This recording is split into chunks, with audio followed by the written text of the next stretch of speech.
এডাল কি জানা নাম জানা তুমি জানা তুমি জানা নাজানা তুমি জানা নাজানা এডালৰ নাম হৈছে গণনা ইন্দুলক আকৌ গণনা আকৌ কোৱা গণনা ইন্দুলক তাৰপিছত আমি এডালৰ আমি কি কৰো জানা আমি যে হিচাপ কৰো গণনা কৰো হয়নে নহয় আমি যে 1 2 3 4 এইবিলাক গণনা কৰো ইয়াতে চোৱা লিখা আছে দেখিছানে এইবিলাক 1 2 3 এফালে আছে 1 2 3 4 5 6 7 8 9 10 এফালে আছে 1 2 3 4 5 6 7 8 9 10 হয়নে নহয় এতিয়া আমি যে তাৰে মাজত এটাতকৈ এটা ডাঙৰ আমি পাই যাওঁ নে নাযাওঁ একতকৈ আকৌ দুইটো আমি ডাঙৰ আৰু অৰ্থাৎ এক মানে এটা বস্তু আৰু দুই মানে কিটা বস্তু অৰ্থাৎ এটাতকৈ দুইটো আমি ডাঙৰ বুলি গম পাইছো আকৌ দুটা বস্তু তিনি মানে তিনিটা বস্তু হয়নে অৰ্থাৎ দুই কি আছে তিনিটো ডাঙৰ বুলি গম পালো হয়নে আমি যে সেইবিলাক তেনেকে যে গণনা কৰো আমি ইয়াত মানে তেনেকে আমি ইয়াত কৰিলেও আমি গম পাওঁ কোনটো ডাঙৰ কোনটো সৰু অৰ্থাৎ একতকৈ যে দুই ডাঙৰ দুইতকৈ তিনি ডাঙৰ তিনিতকৈ চাৰি ডাঙৰ এনেকে ইটোৰ পিছত সিটো যিটো যেনেকৈ ডাঙৰ সেইবিলাক আমি ইয়াত আমি কৰিলে গম পাম বুজিছা কেনেকে কয় মই তোমালোকক দেখাই দিম তোমালোকেও কৰিবা দেই প্ৰথমতে মই এটা দেখাই দিলো হয় এতিয়া কি কিমান নম্বৰত দিম বাৰু কোৱাচোন একত দিম এক টুকুৰা আছে চোৱাচোন মই প্ৰথমতে এফালে দিলো ইয়াত একত ভৰাই দিলো হয়নে এতিয়া চোৱা একটো এফালে ভৰাই আছো চোৱা একটো ইয়াত ভৰাই দিয়া অকণমান এইফালে খালী গৈছে নে এইফালে কাৰণ একো নাই হয়নে নহয় ইয়াত এডাল অকণমান খালী গ'ল অৰ্থাৎ ইফালৰ চাইডটো গধুৰ হৈ গ'ল এফালে শূন্য তাৰমানে হয়নে ইফালে একো নাই গতিকে এইটো বেছি হৈ আছে এতিয়া চোৱা এইফালে কি কোৱা এতিয়া চোৱা দুই নম্বৰ আছে এইটো হয়নে তুমি সোমাই দিলো এতিয়া চোৱা কোনফালে গ'ল একতকে দুই বেছি হয় সেইটো কাৰণে এইফালে দুইফালে হাৰি গ'ল বুজি পাইছা হয় ছাৰ তাৰপিছত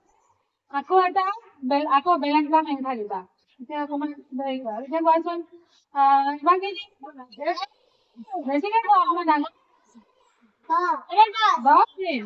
10 কৰিছে এইটো চোৱা 10ত দিলো 10টো দিয়া একদম তললৈ হালি গ'ল হয়নে তাৰপিছত এইফালে কিহত নট দিম এইটো হয়নে নট দিলো এতিয়া চোৱাচোন 9টো ডাঙৰ দি 10টো ডাঙৰ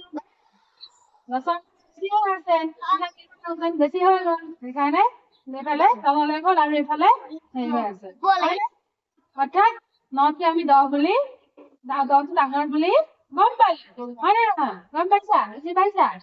তাৰপিছত এতিয়া চোৱাচোন আমি বাৰু এতিয়া কি ডাঙৰ সৰু বুজি পাইছো হয়নে নহয় আকৌ যদি আমি সমান বুলি বুজাব বিচাৰো তেতিয়া কি হব এইফালে আমি 10 লিখাইছো নহয় আৰু এইফালেও যদি আমি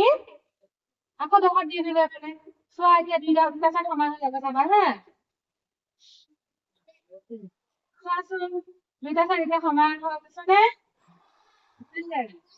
মই হাতখন লৰছো অকণমান বেকা হৈ গৈছে কিন্তু দুইটা চাইড 10 হলে সমান হৈ যাব হয়নে হয় তাৰপিছত আৰু এটা বেলেগ দিম চোৱা এইটো কিহত দিছো 5ত দিছো আৰু এইফালেও কিহত দিছো 5ত দিছো চোৱাচোন সমান হৈছে নে চোৱা সমান যদি কটা মানে দুইটা সমান হয় যদি আমি এইটো চাইড উলিয়াবলৈ আমি 3 দিম এতিয়া চোৱাচোন কোনফালে বেছি গ'ল 5টো হয় এতিয়া এনেকে তোমালোকে কৰিব পাৰিবা তোমালোকে কৰা এইটো তোমালোকে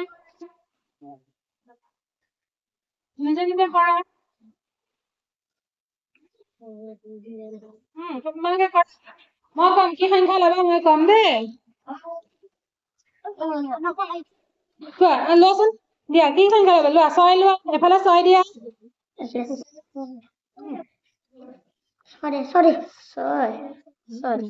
দিয়া এফালে 6 দিয়া এফালে 8 দিয়া 8 বাইদেউ 8 দিলা এইটো ধা এটা দিয়া এতিয়া 6টো ডাঙৰ পাইছা নে 8টো ডাঙৰ পাইছা 8টোৰ ফালে তল গৈ গুচি গ'ল হয় নে নহয় এটা তোমালোক কি কৰিছা কি দিছা কোনফালে কিহত দিছা এটা এতিয়া চোৱা কোনটো ফালে তললে গুচি গ'ল অৰ্থাৎ 6তকে 7টো হয় নে বুজি পাইছা এনেকে কৰিবা আৰু আকৌ দিয়া আকৌ বেলেগ সংখ্যা দিয়া দিয়া মই এটা এবাৰ কিহত দিলা অৰ্থাৎ 10টো ফালে খালি 10টো তাৰপিছতে এটা সমানটো দেখুৱাচোন এতিয়া চোৱা হৈছে ভাল লাগিছে ন ঠিকে আছে ন এনেকে আমি ইয়াতে কি কৰিম ইয়াতে এনেধৰণে আমি গণনাবিলাক উলিয়াব পাৰো হয়নে কম বেছি ডাঙৰ সৰু আৰু সমান এইবিলাক আমি কৰিব পাৰো আৰু আমি যোগ কৰিবও পাৰো ইয়াত মই বেলেগ এদিন তোমালোকক যোগ দেখাম বিয়োগ কৰিব পাৰো হয়নে বুজি পাইছা